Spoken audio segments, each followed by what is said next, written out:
Salut tout le monde, comme vous pouvez le voir, encore un nouveau colis pour la Joyor. Bon, cette fois-ci vous allez voir ça tout de suite. C'est un colis très intéressant, vous allez voir. Surtout qu'il est très important en ce moment parce que bon, il y a des petits problèmes sur la trotte. Déjà là, je pense que vous pouvez reconnaître XOD. Et à votre avis, bon, les connaisseurs auront déjà deviné. C'est quoi? Des freins hydrauliques. Regardez quand même le bidouillage que j'ai dû faire, sachant qu'en fait c'est un frein de vélo, mais le problème c'est qu'il n'est pas compatible étrier. Du coup j'ai dû le mettre littéralement sur un seul endroit. En plus il freine pas très bien, mais vraiment pas bien. Mon frein arrière il est mort. Du coup là les freins hydrauliques ça va vraiment me changer la vie. En plus là c'est des freins mécaniques, donc vraiment l'hydraulique ça va me changer la vie. On continue l'unboxing, c'est parti. Alors il n'y a pas de scotch, non. Ok, moment de vérité. Pas mal. Ça m'a l'air plutôt frais, d'ailleurs j'ai pas vu si c'était la bonne référence. C'était les 800 moi qu'il me faut normalement. Ici XD H800, c'est parfait. Ok, qu'est-ce qu'on a? Ça doit sûrement être des... Ah, ça c'est pour les embouts du fil justement.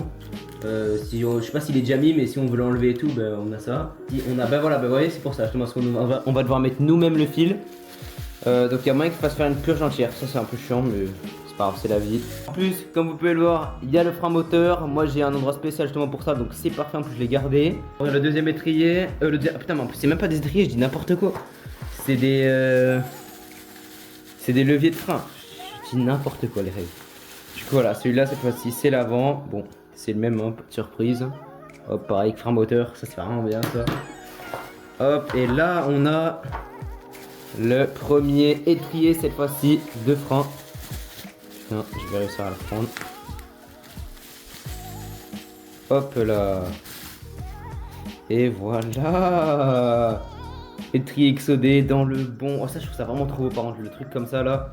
Oh, guettez-moi cette installation pour la GoPro les reilles. Câble pour la mettre à charger parce qu'elle a plus de batterie. GoPro scotché avec du scotch. Mais chill, ça fait le taf. Donc là, on va commencer à mettre à charger la petite trottinette.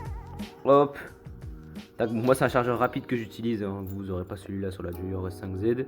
Moi, c'est un chargeur 4 ampères. Ça charge environ 4 heures. Voilà. Moi, je pense qu'on va commencer par là parce que c'est le plus chiant. Hop, on va remplacer ça. On va remplacer ça. Comme vous pouvez le voir aussi, c'est plus le VESC. Mais il revient bientôt, vous inquiétez pas. Mais en tout cas, pour l'instant, on fait avec ce contrôleur-là. Ensuite, on va commencer, après avoir fait ça, on va faire les étriers. Et puis ce sera bon. Allez, c'est parti. Hop, alors déjà, on va ramener la boîte tout là-bas. Tac. Maintenant, on va enlever ça. On va enlever ça. On va prendre celui-là. Donc celui-là, c'est l'avant. Et celui-là, c'est l'arrière. Let's go. Et ça, on va le mettre de côté avec tous ces petits embouts. Et on va remettre la mousse dessus.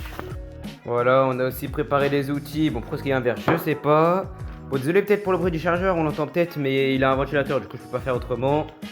Hop, on a la visseuse dévisseuse, les petits tournevis et les outils au cas où. Donc déjà, ce qu'on va faire, je vais le préciser, mais on va quand même commencer à peut-être enlever le câble, parce que sinon on va pas aller bien loin. Hop, on prend la dévisseuse. Hop là. Magnifique. Bon, on va pas faire en sorte que ça se barre, on va revisser pour pas tout perdre.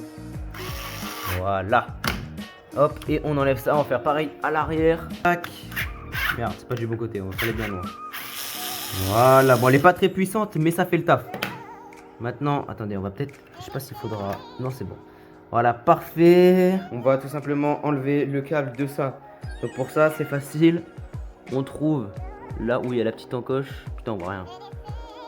Ici, regardez, ici, c'est... Je sais pas si on voit bien. L'encoche, elle est avec l'autre. Et en fait, on a juste à tirer comme ça, faire comme si on freinait, et ensuite enlever le frein par le petit trou. Et on va faire de la même chose de l'autre côté. Et voilà, nickel, c'est bon, c'est fait pour les câbles. Bon, on les enlèvera plus tard, on fera au même moment où on commencera à mettre les gaines du frein hydraulique. Ce qu'on va faire déjà, c'est qu'on va commencer... Oh, ça va être chiant, on va devoir enlever tout ça. On va devoir enlever tout ça pour pouvoir mettre ces deux leviers de frein. C'est parti. Donc déjà, faut enlever ça. Hop. Hop, on met le pied là. On va peut-être perdre la moitié des vis au passage. Bah non, voilà, c'est nickel. Maintenant, on va s'occuper de l'autre côté. Pareil, on tire. Hop. Et voilà, et ça, on va poser ça là-bas. Accélérateur et l'écran en même temps. Donc pour ça, on a juste besoin de dévisser la vis. Ici. Et voilà, LCD enlevé. Maintenant, je pense qu'on va s'occuper de ça ou alors de ça. Le problème, c'est comme vous pouvez le voir, les câbles ils sont trop courts. Donc on va devoir dévisser tout ça. Bon, ça je le ferai en vidéo, hein. Ça va être trop chiant et trop long pour vous. Je vais dévisser tout ça, j'ai enlevé ça, j'ai enlevé ça, je vais enlever ça et je vais enlever ça. Et voilà, c'est bon. Regardez, contacteur à clé enlevé, tous les freins enlevés. D'ailleurs, c'est là où ça va passer le câble moteur. Regardez quand même sur quel type de câble ça tient. Je comprends même pas comment c'est toujours pas cassé. Gâchette d'accélération enlevé. Il ne reste plus que le guidon. Je pense que ça devrait le faire, ouais, nickel. Oh putain, mais ça rentre comme dans du beurre, c'est magnifique. Pareil de l'autre côté. Oh là là, en plus ils ont tellement plus d'aura, c'est un truc de malade. Bon, maintenant on va resserrer pour pas que ça parte de partout. Et voilà, les freins sont installés. Bon, ils sont pas du tout réglés, hein. Là c'est vraiment temporairement. Ils ont vraiment pas été compliqués à mettre. En plus, comme vous pouvez voir, on peut faire les réglages par là, alors que sur mon ancien frein c'était en dessous. Et du coup ça c'est pas mal, comme ça c'est beaucoup plus facile. Maintenant on va tout remettre, donc on va devoir enlever le guidon. Pendant ça je vous épargne et je vous retrouve une fois que tout est mis. Et voilà, du coup là c'est fait, c'est à peu près mis. Maintenant on va commencer par enlever les étriers. On va commencer, je pense qu'on va d'abord enlever les câbles. J'ai déjà enlevé le premier câble qui est là-bas. Et ensuite là je vais enlever ce câble là. Et ensuite on va commencer, je pense, par l'arrière parce que c'est le plus chiant, au moins c'est fait. Et ensuite par l'avant. Maintenant on l'enlève d'ici. Hop. Aïe, ça fait mal. Et voilà. Maintenant ça on va le voir. Oh, c'est dommage mais on va devoir tout couper. Tout ça pour ça, tous ces serre-flex, tout ce temps pour enlever tout le covering, c'est dommage. Je pense qu'au final, une fois après avoir enlevé ça, on va directement mettre l'étrier arrière. Comme ça, bah, il bougera pas quand on essaiera de mettre le câble jusque là-haut. Et maintenant, ce qu'on va faire, c'est qu'on va juste prendre ça. On va la placer ici. Et comme ça. Ce que je fais, c'est que je vous reprends juste après. Et voilà, c'est fait, j'ai enlevé là. Là c'est enlevé, ici bon malheureusement j'ai dû enlever la gaine. Et maintenant on va juste enlever, en fait on va tirer le câble. Tout simplement comme ça. J'espère qu'il n'y aura pas de problème. Et voilà, hop. Deuxième câble enlevé. Maintenant on va passer à installer l'étrier. Du coup, bon moi j'avais ce support là, mais en l'occurrence là j'en ai pas eu besoin. L'avantage c'est que tu peux aussi mettre des disques avec ça en 140. Moi j'utilisais les vis d'origine, mais si jamais vos vis sont trop courtes, ou alors si jamais ça rentre pas dans le pas de vis, je vous conseille d'utiliser celle d'origine que vous avez sur votre trotte. Mais donc moi ça rentre dans le pas de vis et elles sont parfaitement adaptables, du coup j'utilise celle-là. Maintenant on va tout simplement enlever le protège plaquette. Hop, comme ça. Bon ça je vais le faire hors cam, mais du coup je vais juste visser en fait l'étrier ici. Du coup c'est bon, j'ai pu parfaitement régler le disque. Maintenant ce qu'on va faire, c'est qu'on va faire passer toute la gaine jusque là-haut. Donc on va commencer par prendre du coup le bout là. Hop, si j'arrive à le prendre. Bon, en vidéo ça va être compliqué, donc ça je le ferai en vidéo. Mais en gros je vous montre juste quand même pour que vous puissiez avoir une idée. Je vais juste le faire passer là-dedans. Ça va ressortir ici. Enfin précisément là, moi faut que je le fasse sortir par là. Ensuite ça va monter là, jusque là-haut.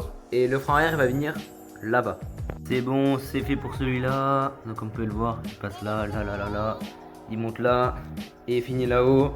Maintenant on va faire la même étape pour l'avant. Bon ça pareil, je vais pas vous montrer le montage parce que je vous l'ai déjà montré pour ça. C'est parti, on se retrouve quand en fait il y aura tout au niveau du tableau de bord.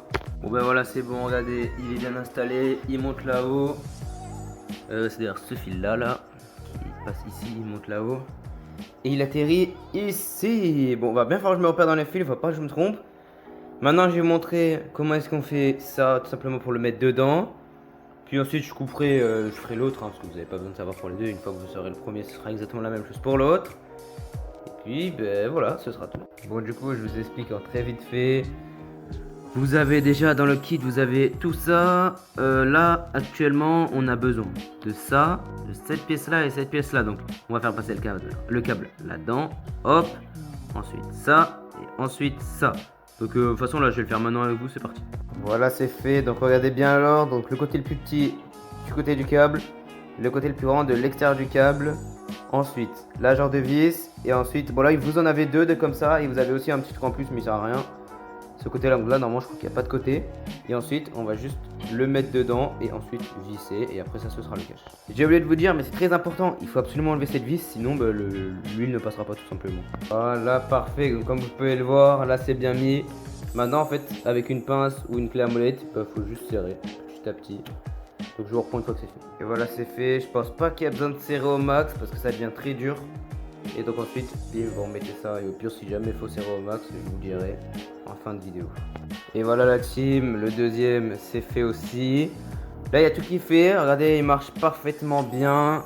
Bien sûr, il y a bien de l'huile dedans. Donc c'est extraordinaire, parce qu'ils sont pas mousseux du tout. Je vais refaire les petits derniers réglages que j'ai à faire, resserrer tout. Mais là, littéralement, on a fait le plus gros. Alors là, c'est juste 10 minutes de réglage. Et puis quoi aussi, j'aurais finalement jamais utilisé la GoPro, voilà, elle est là. Elle a chargé, elle est full chargée, mais je l'aurais jamais utilisée. Let's go!